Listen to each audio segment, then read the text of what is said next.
Hello, everybody. What's up? Super excited. I have some awesome people to introduce to you today. We're going to be talking about an amazing organization called Recovery Warriors, and they put fitness first and love to do recovery one rep at a time. I would love to introduce you to Jeff West. Jeff is the founder, yes, co founder Yes, co-founder. co-founder, and the beautiful Miss Sarah Corley, who does something very special with it as well, and we'll let her tell you about that. But let's start. You guys, if you are in the comments, please make sure you are dropping where you are from. If you are in recovery, let us know how long you've been in recovery for and which platform you are watching from.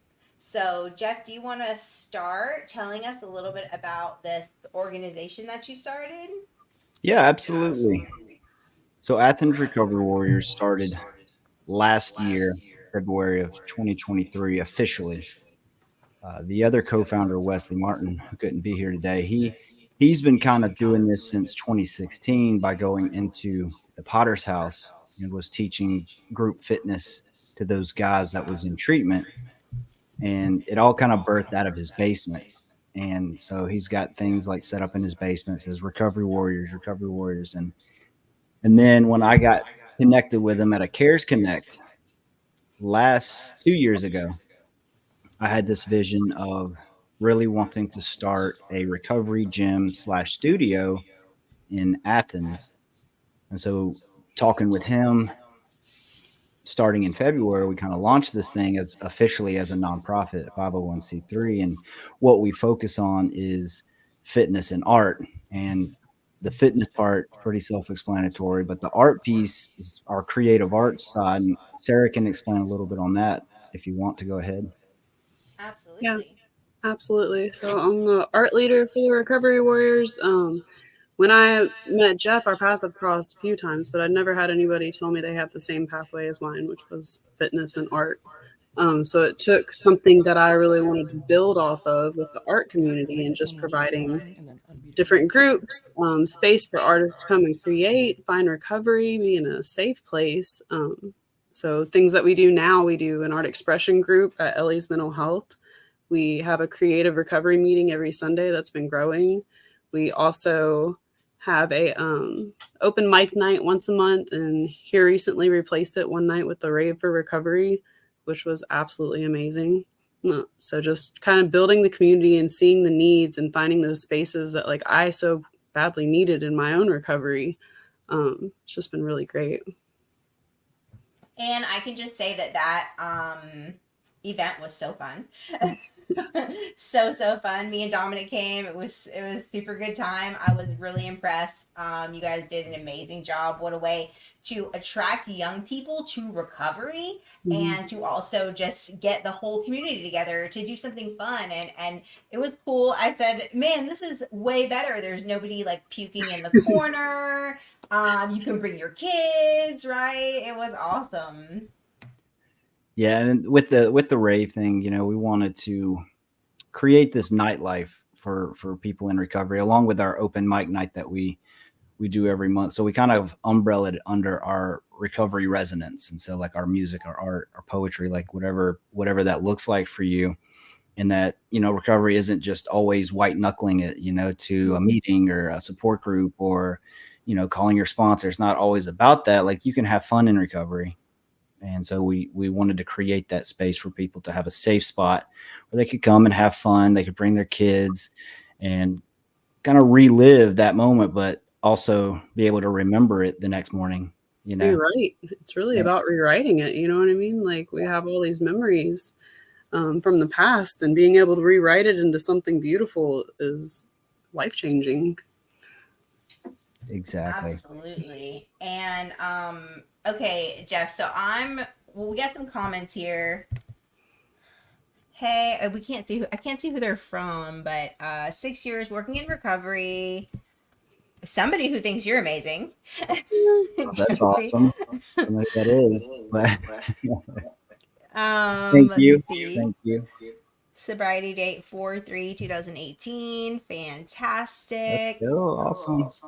So I want to hear, and for all the people out here, and I know there's so many of them because I get so many questions. Let's talk about fitness now. Can we talk a little bit about your journey and your journey into recovery with the fitness and recovery, Jeff? Absolutely. Yeah. So I've been going on 6 years now, sober. And how I got into this was in the fitness world was I joined the Marines and shortly after high school. So in 2004. And I had always, even before that, had weight issues and got bullied in school, middle school, high school a lot. And it contributed to a lot of my depression and self-esteem issues. I struggled with that a lot. And when I joined the Marines, I kind of thought that would magically go away, and it did for a time. Like I lost a lot of weight, I got fit, I got healthy, but that kind of came with some other things. So, I went overseas, came back, had some things I needed to work through with trauma, and that kind of caused me to, when I got out of the military, I had started gaining weight towards the end of my time in the Marines, and that kind of equated into eating a lot, and I gained a lot of weight, and I wasn't exercising anymore. I was just depressed all the time. And then that's when drugs kind of came in. I had TBI, have TBI, and some other issues, and I started taking pain medications. And then of course I got hooked on pain medications and alcohol.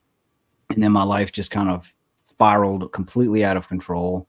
Ended up homeless for a time, divorced, had restraining orders against me to see my son.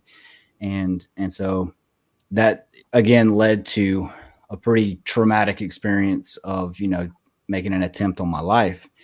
And, through the grace of God, I was revived in a ambulance. And when I got out of the hospital, they sent me to Tanner Brook Mental Health Hospital. When I got out of that, I decided to, I wanted to get into recovery. I didn't know what that looked like, but I didn't have any money. And so I joined the Potter's House, or I got into the Potter's House. And while I was there during that time prior, is I had gained a lot of weight. Like I weighed almost 400 pounds. I was not happy. Every time I saw a picture of myself, or if I caught myself in the mirror, like I just would be devastated. I was like, who is this person? Like I couldn't even recognize who I was anymore. And while I was at the Potter's House, I had time on my hand. And so while I was there learning about recovery and early recovery, I had a friend of mine who was like, hey, all right, let's just start walking. And so we just started walking, and he held me accountable for especially mornings where I didn't want to. I just wanted to sleep, and I still had, that self-esteem issue, and I just couldn't get motivated to do it because it was like, man, I'm 400 pounds. Like I've got a lot of work to do. I don't know what to do. And, he kept telling me one rep at a time, like one day at a time, as we say, but one rep at a time. Like all you have to do is do this once every single day, and it adds up. And that's what I did. So I did that. And then slowly I started adding other things, like not getting seconds when it was mealtime, and then started to cut out a little bit of sugar. And then like the first 100 pounds just fell right off. And then I hit a wall. And so then I had to make some, adjustments there. And eventually I met Wesley while I was actually in the program. He was coming to teach the class, but I had already had like a workout regimen. So I was doing the weightlifting thing, and I ain't got time for you. He's doing the boxing classes, and it's really cool years later how we reconnected and how all that kind of turned out. But once I lost 200 pounds, like since that journey, I've lost 200 pounds and have maintained it now for 3 years.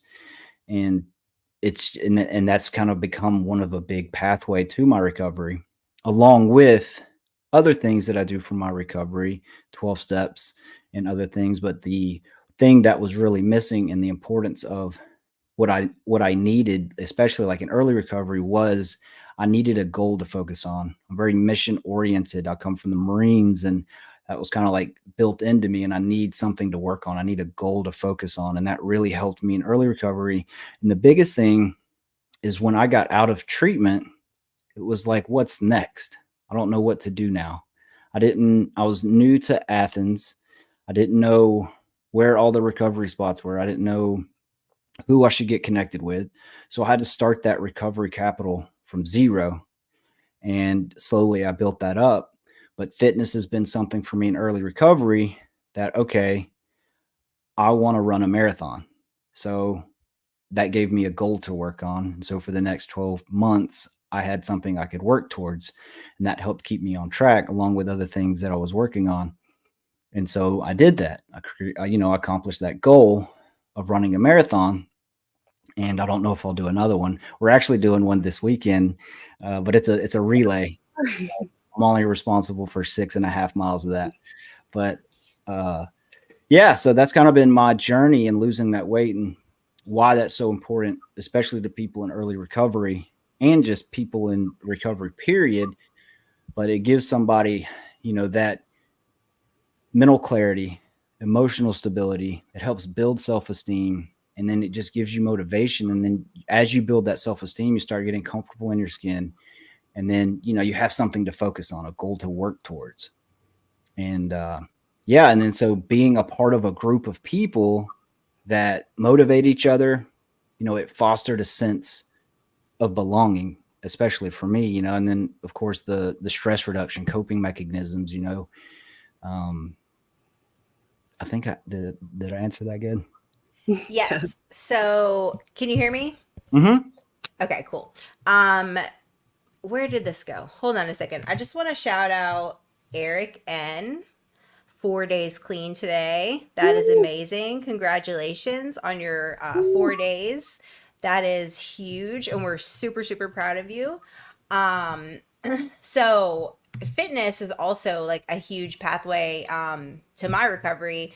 I've lost, let's see, I think by the time I was 6 months in recovery, I was 226 pounds, size 22, and just so unhappy. Mm-hmm. And, I knew that the first time, first couple months of early recovery, you're supposed to like focus on yourself and get your, uh your meetings and your making connections with people and all these things, but it was so hard for me to just feel comfortable in my own skin. So it wasn't until really I started like my fitness journey, which was at 16 months in recovery, that I started to kind of like feel better about myself, because my weight and stuff made me so insecure. Like I felt like I wasn't able to achieve the things that I wanted to achieve in recovery, like in life in general, you know Yeah. what I mean? So I am a huge fan. Like I talk to women all the time about fitness, because also it makes you feel a lot better too, right? It gives you more energy, because when we come into recovery, we're so tired. We're so tired Yeah. I'm hungry. and hungry. Exactly. Yeah. And then there's that, really believe in that mind body connection, and as we grow in our recovery and our body is kind of returning back to normal homeostasis from the influx of drugs and then the down and the high and the down and the high, our body's out of whack. We kind of lose that mind body connection. Mm-hmm. Fitness and honestly, like creative arts, the two together is a really great way to kind of reintegrate that mind body connection. I can talk on the fitness side, is that it improves your mood, like you talked about, right? It reduces cravings, and then you have that enhanced mental clarity and that focus, right, which are all vital components of recovery in the first place. And so, Sarah, Mm-hmm. let's talk about your part, because Sarah, of course, is outspoken all over. Shades of Pandemonium, right? Is your Art Instagram, business. Mm-hmm. your art business. So I actually, do I have it here? I do. I have one of Sarah's paintings right Yeah, here. Yes. Hanging absolutely. on my wall. She is super, super talented, and amazing. And I just love how like you've been able to use like art as like your pathway in your recovery, and you have all this in your background too, all these cool paintings. So you want to talk a little bit about that, how that plays into Recovery Warriors? Yeah, absolutely. Like I said, it was like a missing piece for me, you know, because here I was standing in all these different platforms. You know, I'm in recovery, I advocate for people, I do art, but like not having that all solidified into one place was really hard for me. It like kept that split. So I can go here and feel like I belong to an extent, but not all the way. And art for me, like this is how I found my voice. You know, when I was a kid, I was quiet. When I went through trauma, I didn't speak. I never expressed myself, but what I could do was paint a really pretty picture about what was going on with me. So when I didn't have words, that's how I utilized it. And for me, it started on the streets, and I thought I was just vandalizing things because I was angry. But apparently, I had some talent, you know. In my second incarceration was actually the first time I put paint on canvas. You know, I got put on the art detail by some beautiful God moment, and like I was given space up front without being in a dorm filled with 60 other women where I could like process and heal and learn to express myself. So when I came out, I took it with me. And it's grown from then. You know, I was able to put words to my paintings. And that's really how Shades of Pandemonium started, because that's one of the key qualities is most of my original artworks have a poem that go hand in hand with them. So taking that with the Recovery Warriors and helping others like find that creative outlet has been really great, you know, watching other people, because everybody has that creative side. And I know I'm not the only introvert out there who doesn't know how to express themselves, you know, because sometimes that inner child is still in there and doesn't know how to express how big those feelings are.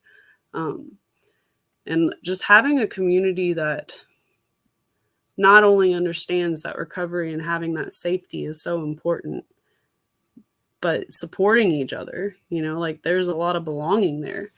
And like I said, when crossing paths with Jeff, like nobody had ever said fitness and art was a pathway for them. Everybody kind of looked at me like I was crazy, you know, and I was like, Yeah. maybe I am. But it's such a crucial point. Like I need that mind, body, spirit connection, or I'm not entirely well and I'm not entirely healing. And that's so just proof about, you know, how we all have like our own pathways, like, and, you know, like I feel like, you know, for me, it was like 12 step, also faith, also fitness, you know, also like, you know, we build and we add to, you know, service is like I call that my love language in recovery, right? I use service. That's how I stay where I'm at, stay safe and connected, right? And Jeff, I want to ask you a question because Sarah had hit on trauma, and this is so huge because we always say, you know, childhood trauma is the gateway to addiction, right? That is how things start. That is where everything stems from, is the childhood trauma. Now, we know that trauma is stored in the body. Mm-hmm. Yep. So, how does exercise help trauma in the body? Yeah, absolutely. So, best way I know how to explain that is when you exercise. Now, I'll just use like kickboxing. I'm a big fan of boxing and kickboxing and martial arts. When you do that, it literally gets all of that stuff out of your system. Whatever it is that you're holding on to in the moment, like your brain can't hold on to those two things at the same time. So if you're punching a bag, it's really difficult to be thinking about this stuff, right? And so when you really, and it's the same with like exercising, right? Like it releases dopamine, right? And then it makes you feel good. And then when you're just able to actually, I had a story yesterday. So I go into Twin Lakes Recovery Center and I teach group kickboxing to those men and women down there. And one guy came up to me. His first class was last Wednesday. And he came up to me and he was like, man, I did not realize how much I needed that.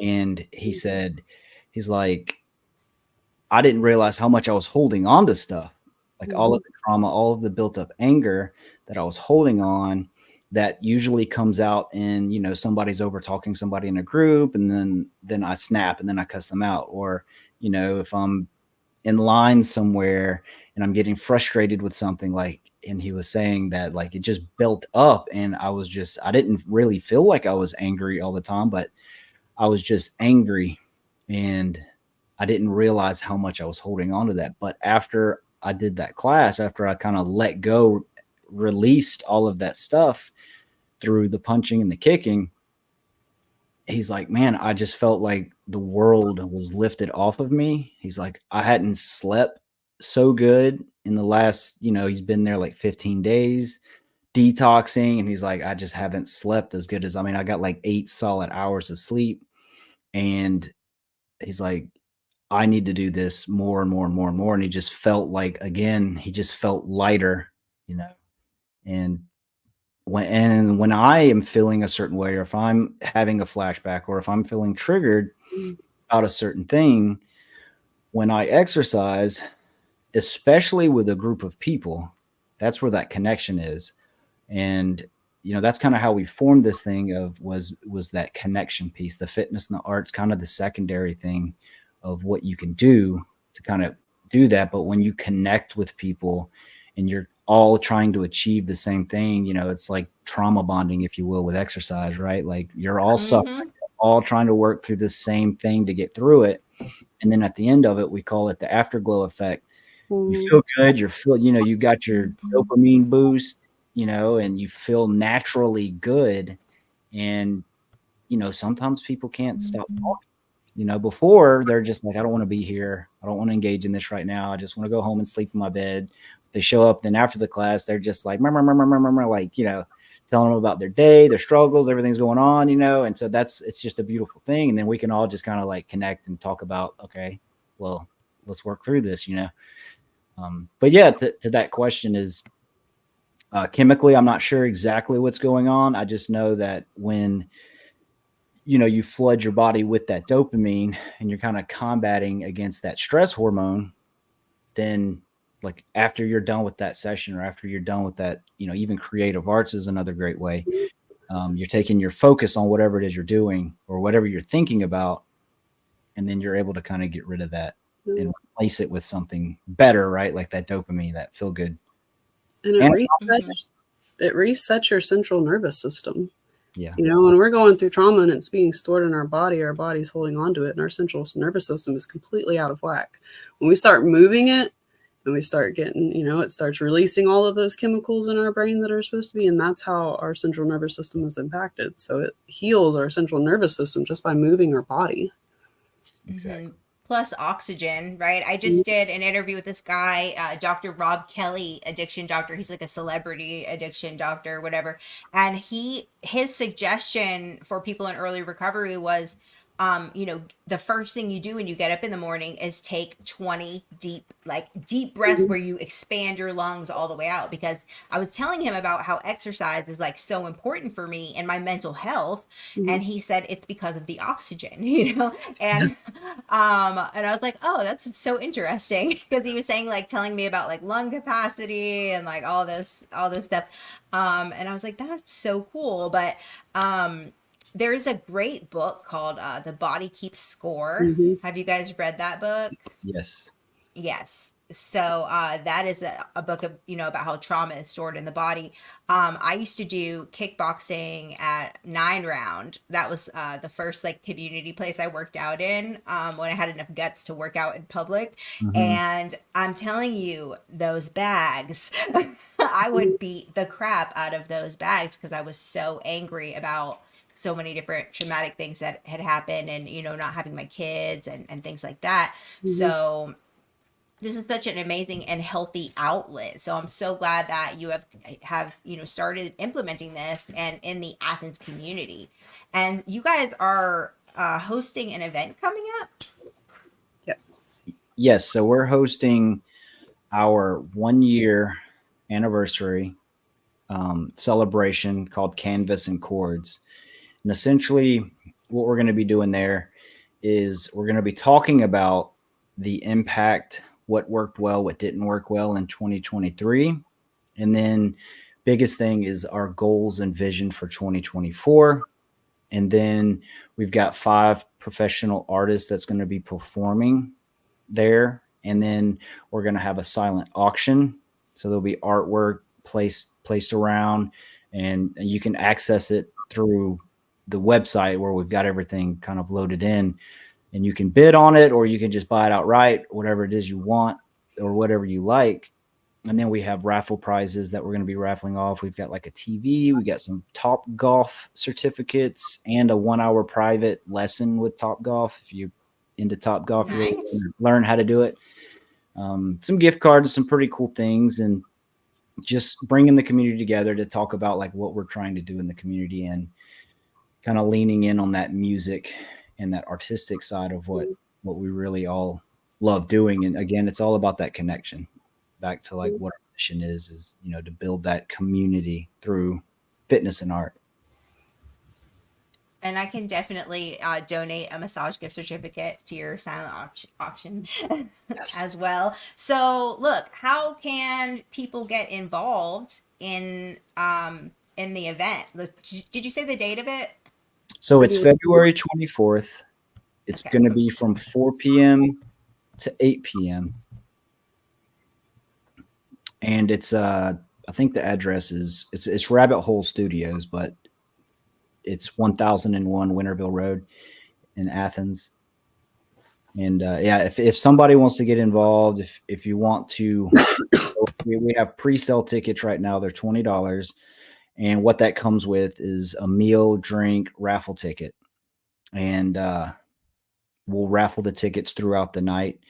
And all of the money that's raised goes to help supporting Recovery Warriors. Our goals and vision for 2024, a big goal that we're really wanting to happen this year is to have our own space, a recovery gym studio. We found a spot. We're just trying to secure the funding side of things for that. And so, yeah, if you want to help out, if you want to support it, get a ticket, show up, be a part of that community that we're trying to build.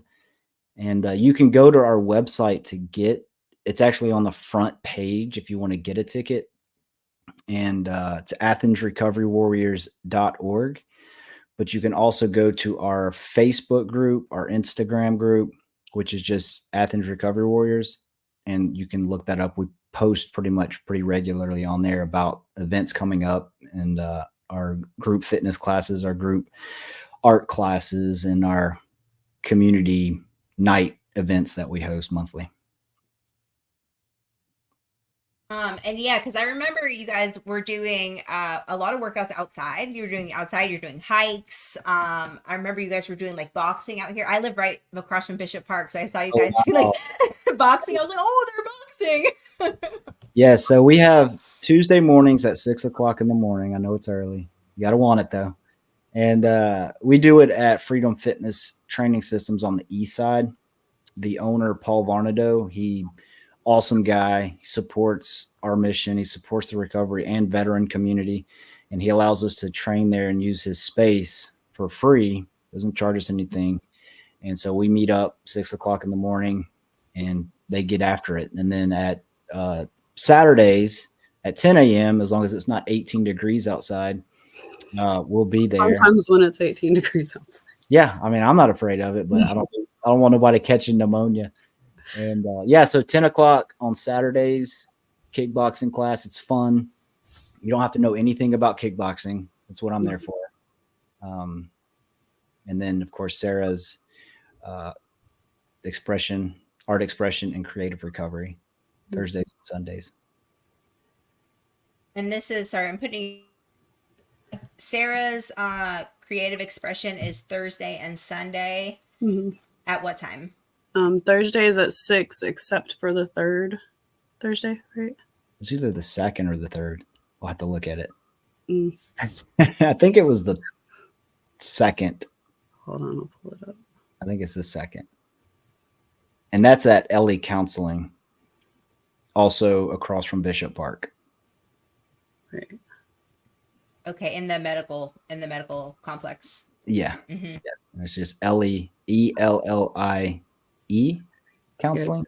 You're right. So it's the first, third, and fourth Thursday at 6 p.m. and then Sundays at 2 p.m. at Reboot Jackson.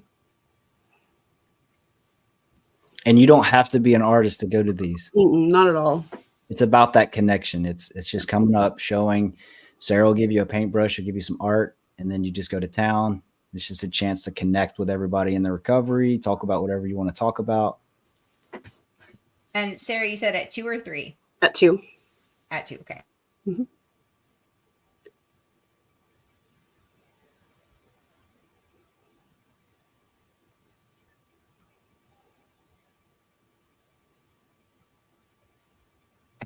Fantastic. Can we get a little bit of backstory on you, Miss Sarah, for your journey, how you came into recovery? Okay. And so my first prison sentence was really like, it was my bottom. It wasn't actually in prison that I was like, that wasn't the end all be all for me. You know, I continued to do the same thing inside. I didn't use, but I was still selling inside. I wound up going to isolation for 4 months for, well, basically selling inside, you know? So like, that was my bottom, you know what I mean? Like, that was the low, where I was in jail. And I was like, you know, something's got to change. I was 26 years old. I had never been in trouble. And it's like, once I got in trouble, that was it. They were throwing the book at me and my whole life changed. You know, I didn't have my kids. My parents weren't willing to give them back to me. And it really impacted me. So I kept going at it. But when I hit that moment, it was like, again, that God moment where I was like, I've really got to do something different. So when I got released, I came home, back to Georgia from Missouri, moved back in with my parents. It wasn't a great idea because there was still a lot of childhood trauma from that, but they had my children and I really wanted to be there with them.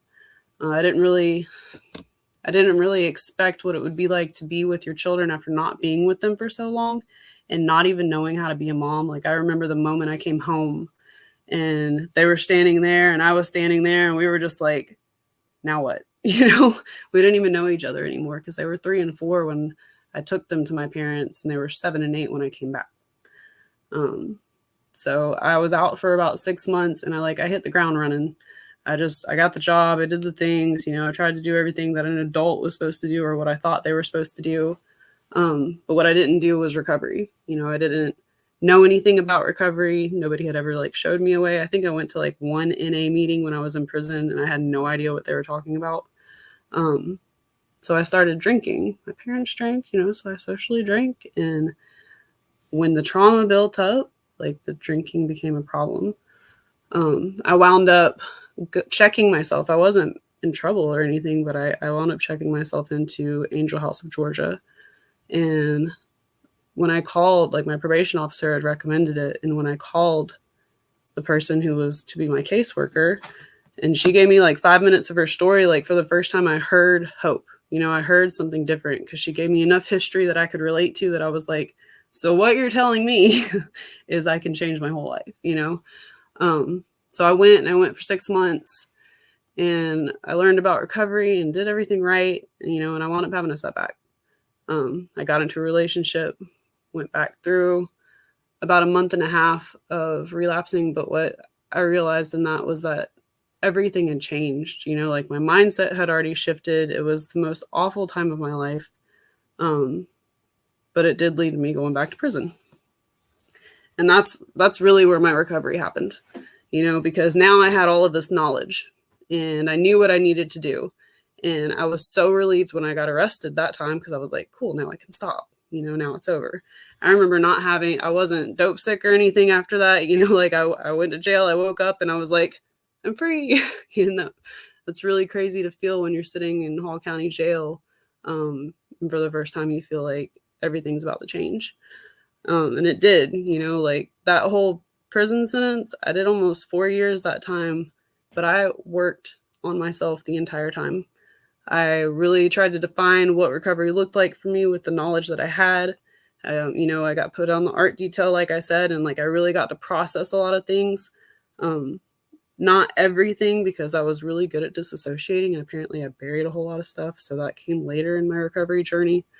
But it's been a process. You know, when I got released that time, I did everything different.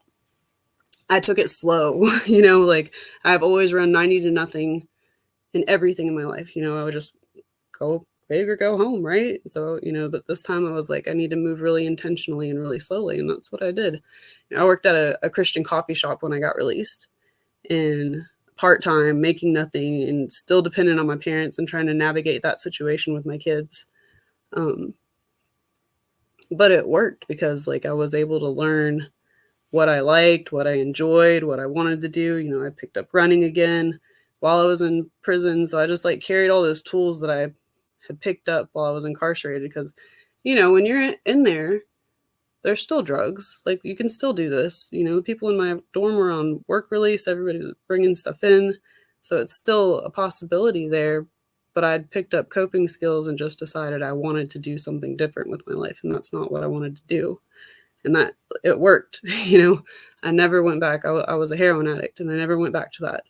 No matter how bad things got externally, like that's never where I went back, because that decision was made.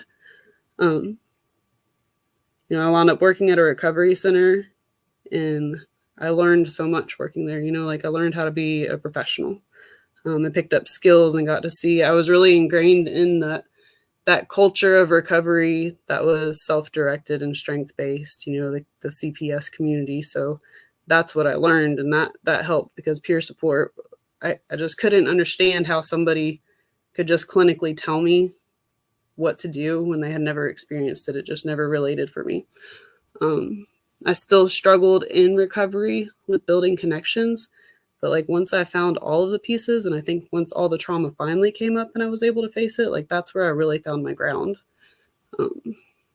It's been 9 years now, 9 years in May. Amazing. And Sarah's like one of my MVPs on my team. for anybody who doesn't know, Dominic, you look so ghostly walking around back there. Half a person. I'm gonna start getting some messages about like what is going on in your house. Dominic just moved back in with me about two weeks ago ish. On the 10th. Okay, so almost 3 weeks. He's an apparition, yes. So which has been amazing, because 8.5 years into recovery and just finally living in the same household as your children is, which is same though, you know what I mean? Like for the first, I completely relate to that. Like my recovery really, the past 4 months out of all of this time and all of this battling, just finally getting both my children under one roof, like the healing that has for a mother, like my whole system's just like, doesn't matter what's happening. Like we're all together now. That's all. Yes. That's awesome. And Jeff, you were a parent as well?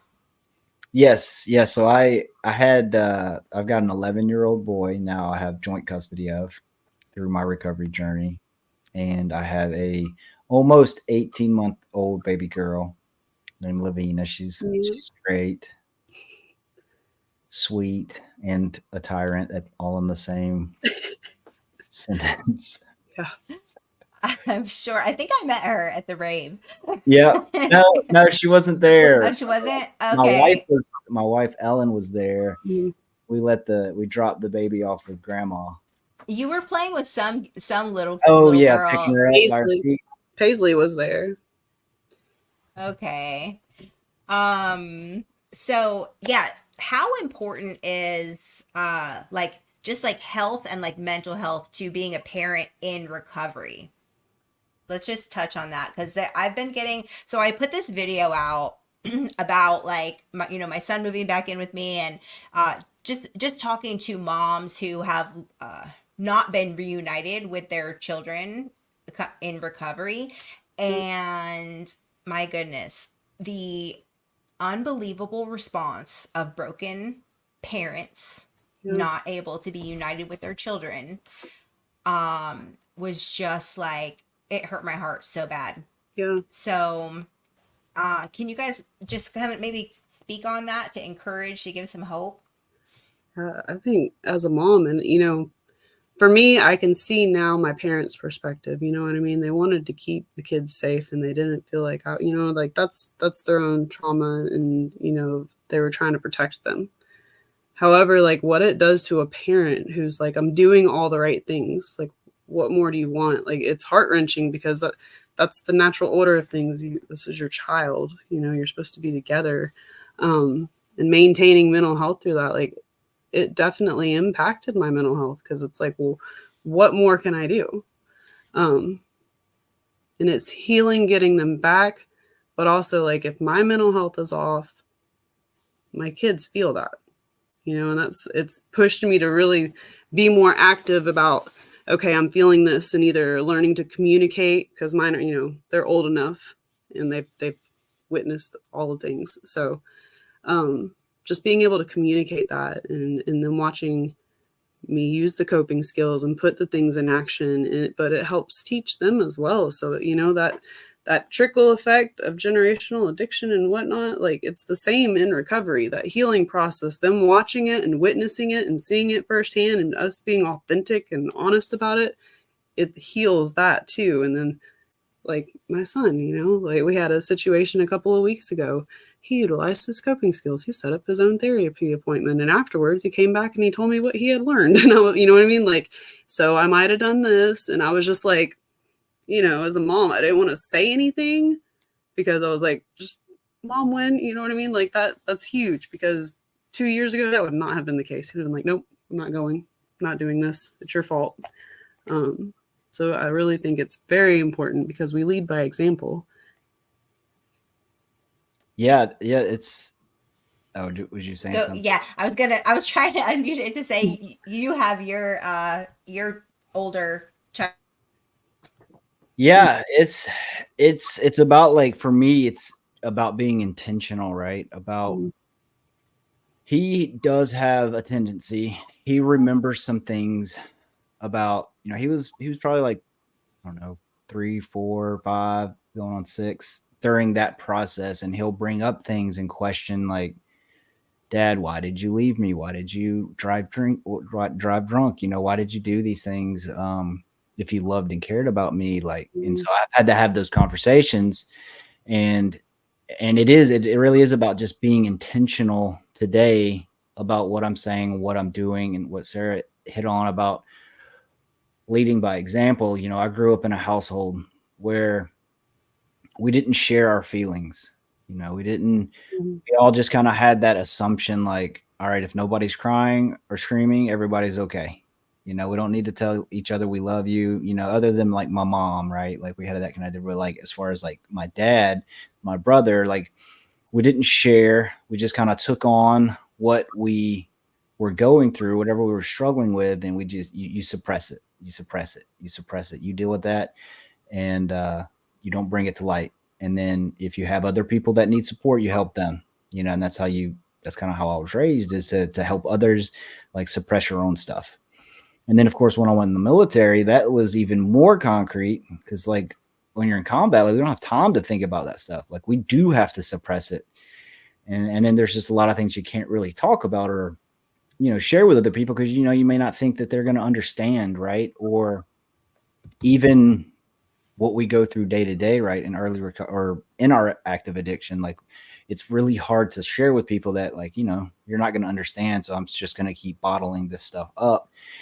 So Sarah was talking about how we have to break that chain, right? We have to break that cycle. And we do that by being intentional about, like, when I catch myself, and I still struggle with it. I was just talking to my wife about this last night. You know, I tend to bottle things up because it's been so ingrained in me, and I don't realize it until it's like almost too late. And then I'm like, okay, I need to do something about this. But it is really about that day to day thing, about being intentional, about like, what am I saying around my son, and how am I living differently than I was, you know, when I was in active addiction. And I'm not letting my trauma or giving my trauma that excuse to treat him any certain way, if that makes sense. Oh, it makes perfect sense. I get it, because it pushes me to pause and not react, and just to do things differently. Because when it's just me out there doing my own thing, like I don't always have I would say that's probably changed. But I just didn't have my best intentions at the forefront of my mind all the time. It was whatever anybody else wanted. But when it comes to the kids, I put myself first, because if I'm not at my best, they feel the impact of that. And now Yeah. I pause, I think through, like, how did this affect me when I was a kid, and what would I have wanted done different, and it is like being able to express yourself respectfully, just learning those little things that I don't feel like I learned, because I don't know if it's generational back then or what, but like, don't talk about your feelings. If your feelings are too big, you probably shouldn't say them, or you're overreacting or whatever. Like, I Yeah. love being able to have and watch them grow and develop and be able to express themselves clearly, Yeah, When and they're then like running around like Right. crazy in the background of your video. yeah, and Like, then please sit down. right, what Sarah was saying earlier too about another thing is that I would do, or I could, that I would suggest is how uncomfortable as it is sharing that vulnerability. Yeah. When you're feeling weaker, or when you need help, or Mhm. you need to ask for help, like, for me, like, I don't have to do it all on my own, even though sometimes I feel like I need to be the one to do it all on my own. But Mhm. asking for help is not a weakness. It's a strength. And then you're teaching that generation, right? I'm teaching my son that it's okay to ask for help. And so it's that daily intentional behaviors that, we do that helps kind of reinforce or breaks that chain, right? It breaks that chain of, Mhm. well, my dad doesn't share, he's not vulnerable. And so, yeah. Yeah, completely agree. So much stuff I've been seeing, since just things with like my children, and thinking about things with my mom and how my mom was raised, and I'm seeing so many kind of generational things being Mhm. exposed. And it's so important for us, as we come into recovery and out of addiction, that we say, like, this stops here. Like, Yeah. all of the negativity, the toxicity, like, all of it has to stop with us, Mhm. and I'm, being a person of faith, believe in, generational things, generational bondage and things like that. So I think it's amazing. We have to really, like, whatever was taught to us, we have to do like the opposite. You know what I mean? Like, if he wants to get aggravated with me about something and, wants to shut down, like, no, we talk, we're gonna Mhm. sit, we're gonna calmly talk, and we're going to just like have a conversation, a healthy conversation. So Yeah. I'm so sorry about your issue, Patrick. Yeah. Sorry about the issue. Uh, that can happen. That can happen, especially when we get older. So definitely can happen. Yes. um, so what else? What else? Do you guys have anything else that you want to talk about, or I think another thing to touch on, like the recovery warriors, helps with the kids too. Like them seeing us be fit in mind, body, spirit. Like again, that trickles down. That's that learned behavior. Keeps us well, but it keeps them well too. It inspires them to do something. Yeah, my son, when he comes, I get him every other weekend, and when it's Saturday, he does ask me on the way back.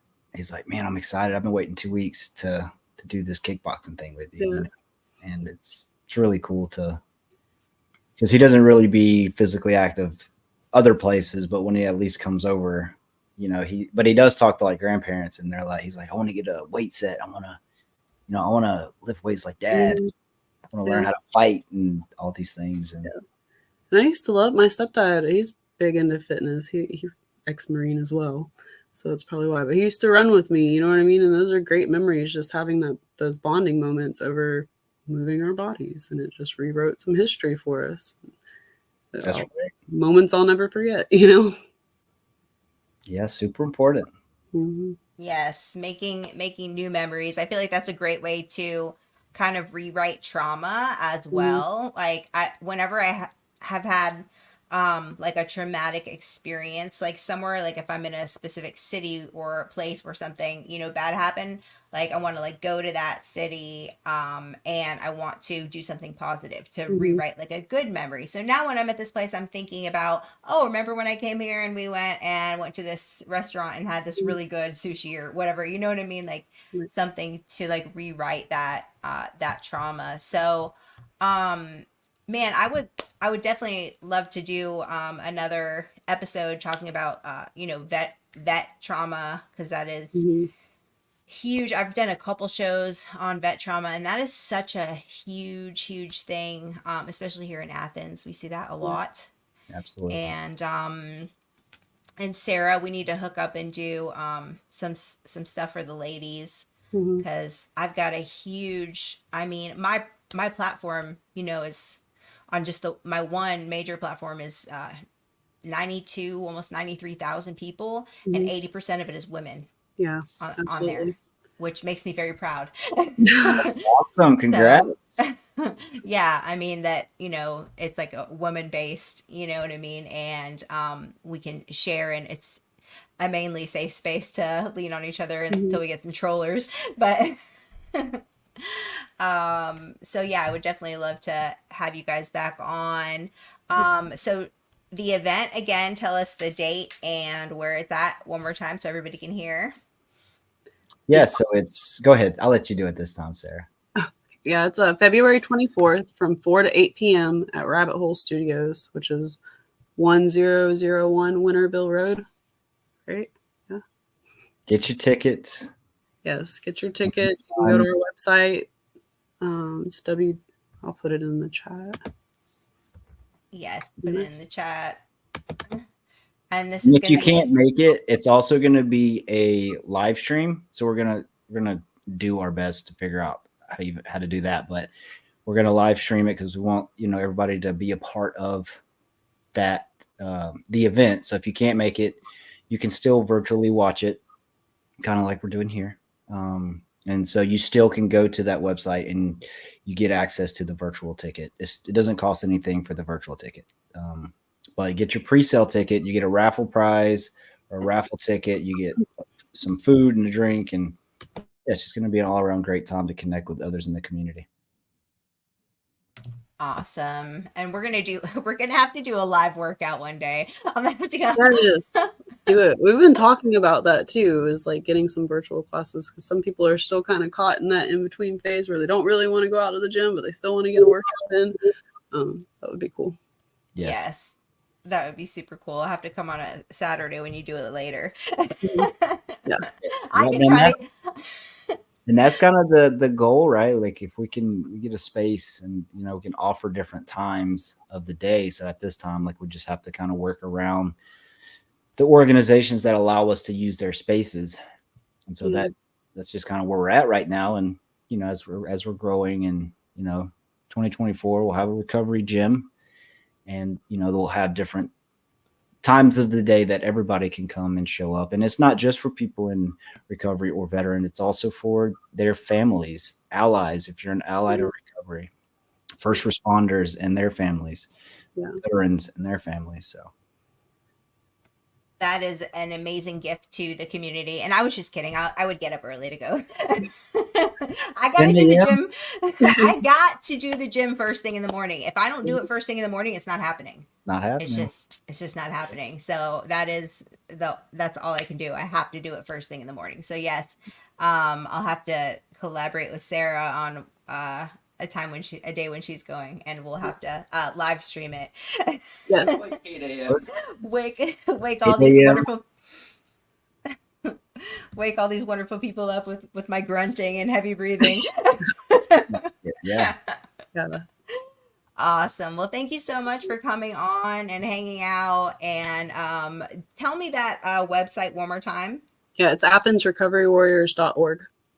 Awesome. Okay, athensrecoverywarriors.org. I'm going to make sure I put that in the description for the Facebook. So thank you guys so much. No, I got it. Absolutely. And then the Facebook group, like if you search Athens Recovery Warriors, that's where we get most of our updates, weekly, daily update that thing. So that's one of the best places to track what we're doing. Right.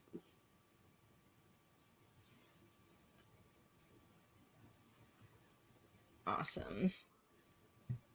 We'll throw that in there. So AthensRecoveryWarriors.org. Perfect. All right. Well, thank you guys for hanging out. And you guys, this is not the last time that you will see my amazing friends. We will be collaborating again. And make sure you guys, if you have anything to donate to the event, if you are a business owner, if you work somewhere, you can donate a restaurant gift card, whatever it is. If you want to, if you are a person who tithes, maybe that week you can tithe to Athens Recovery Warriors, because in my eyes, this is the ministry, and we are helping people. So thank you. Thank you again for coming on. You guys, we will see you next time from Athens. Awesome. There we go. Perfect. Thank you.